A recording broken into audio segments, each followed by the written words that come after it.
What are the first few days of training been like for you? Yeah, Happy New Year. It's been good. It's been good to get back with the guys, get that preseason underway. We know that these first few days are tough, but mentally staying strong and getting underway. Yeah, Moose talked about a lot of running and getting the stamina up these first few days. How have you dealt with all the running? Yeah, it's a little tough. I got sick at the beginning of preseason, so it was a little tough for me to do like the testings and all that stuff. But I feel much better now, and so kind of getting my second wind. But overall, very good. We know that these days are long, but they set us up for success during the whole season. Any special things you did this off season in the last couple months? Nah, pretty much just travel with my baby. I got to visit some family, spend New Year's and Christmas with my family, and so I think that's always important. How's fatherhood? It's good. It's growing. It's learning.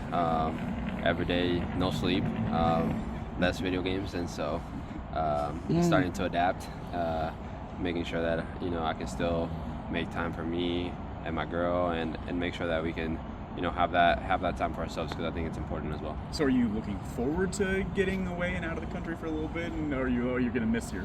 I'm gonna miss my little baby. Yeah, I'm for sure gonna miss my little baby, but it's those things that you have to sometimes sacrifice to be able to bring stuff home, and so I'm excited. What do you hope to accomplish there when you guys are away and training, kind of gearing up for the season starting? No, I think it's getting everybody on the same page. I think that last year when I first joined the team, that was one of the biggest things that helped me during the season, was making sure that I can have a good partnership with everyone on the field, on and off the field, because that's going to translate into the game whenever we are playing with each other. And so making those connections with the new guys, making stronger connections with the guys that I was with last year, and just growing. Because I think that's what makes this group good, is the connections that we have on the field.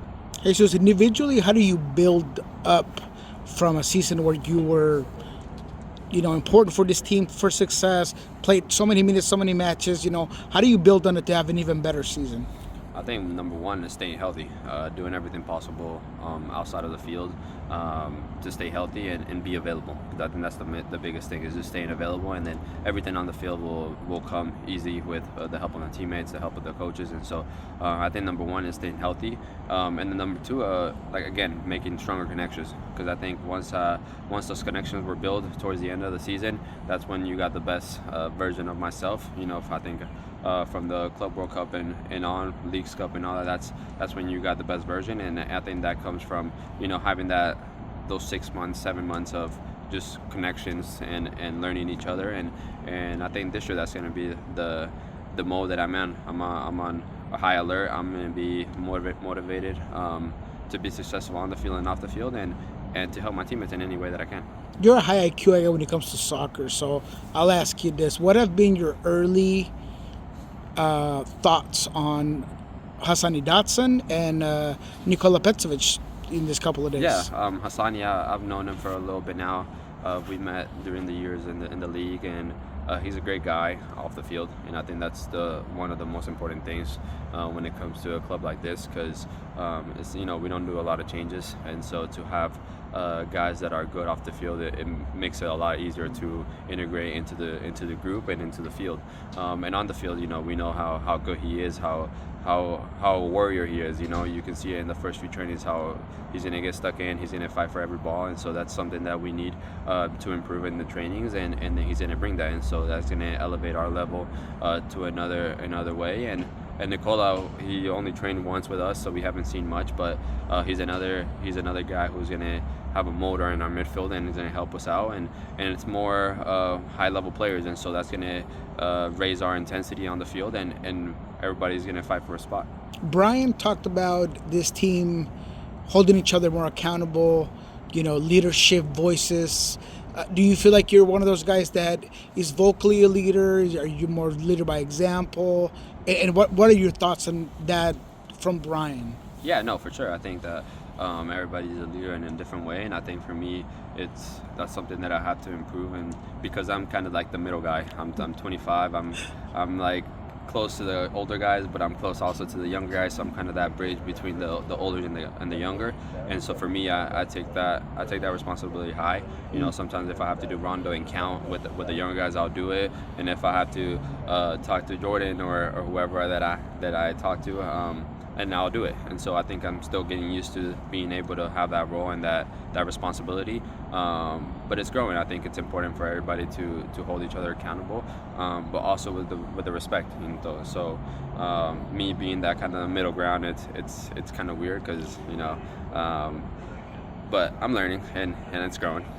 You did kind of establish yourself on that right wing towards the second half of the year last year. How comfortable do you feel in that spot, kind of, with maybe you're solidified in that spot going into this year?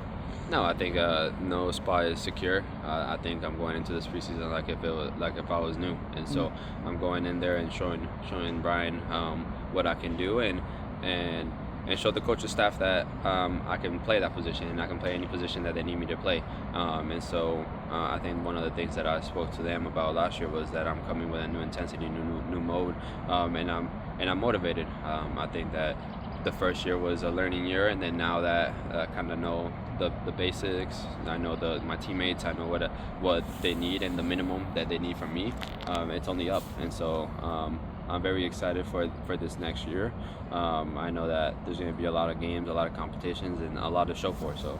You said how you're motivated. Do you have specific thoughts on the numbers you want to get, whether it's starts, games, goals, assists? No, I think it's just better than last year. I think that once I get closer to the season, that's when I'll sit down with myself and make goals for myself. But as of right now, I'm motivated to be a better human, better person, better player, and all around to be successful. Because I think that the role that I did last year was okay, and I know that there's still another level to that to unlock, and the motivation of the coaches and the players, we can get there. And so I think that if everybody's motivated, we have a team to win things. Is that next level goals? Whatever happens. Goals, assists, games played, minutes played. I think that all comes into it. And so if I'm not scoring, I'm assisting. If I'm not assisting, I'm running and helping defending with numbers. And so I think that I'm not going to say I'm going to score 20 goals, because if I don't, then everybody's going to say something. Or if I scored 10 goals and I scored 30, then they're going to be talking. So for me, it's just being able to provide on where I can provide and control what I can control, because I can't control where the keeper's going to dive if I shoot to the right, And so for me, it's just mentally staying on the basics, which is be a better player from last year, and then control what I can control, and then things will go my way if I'm doing the right things. So last year, around this time, you were at the U.S. men's national camp. Do you see a path forward for you where you can go back to the U.S. men's national team, especially it's World Cup year? And then also you mentioned the holidays, and you mentioned your age. You have a very special birthday. Could you talk to us a little bit more about your birthday growing up, how special it is for you? And I guess it relates to your name as well. Yeah, I mean, for the first part, the national team, I think I absolutely have a chance. I think that there is 6 months between the start of 4 or 5 months between the start of the season with the World Cup, and that's enough time to show the coaching staff that I can be there. And so again, it goes back to the motivation. Obviously, that's one of the motivations, but the motivations inside of myself to be able to perform and show them that I can either score goals, assist, run, and play the position that they need me to play. And so for me, that's something that I'm looking forward to. And if it doesn't happen, then I'm still motivated for other things, And so my close goal is obviously to make the World Cup, and so that comes with a lot of excitement, a lot of work, and so I'm very excited for the season to start so I can show. And then for my birthday, I don't know, it's just my birthday. I didn't get to pick when my birthday was, but usually get one present. So Only one? Yeah. So don't get excited. I usually mix it with Christmas. So yeah. Well, George took my question on U.S. Miss 17, but I'll just go with Andy Rose. It feels like he left a big footprint here. He's now gone. Just your thoughts on what he meant for the team, and that void that maybe he leaves. Yeah, no, I think he's a great human being. First of all, I think he's one of the first guys where when I came into the team, it was an easy connection because he was in our shoes, and he's kind of like that bridge between the coaching staff and the players, and always lively and always laughing, always making jokes, and you can relate to him. And so, he texted us right before he left, and that's awesome to see when especially a coach comes and you have a big role here. And so we're excited for him. He's a great coach, great guy, great human, and so we wish him luck in his next journey. And yeah. Thank you. Thanks, Jesus. Thank you.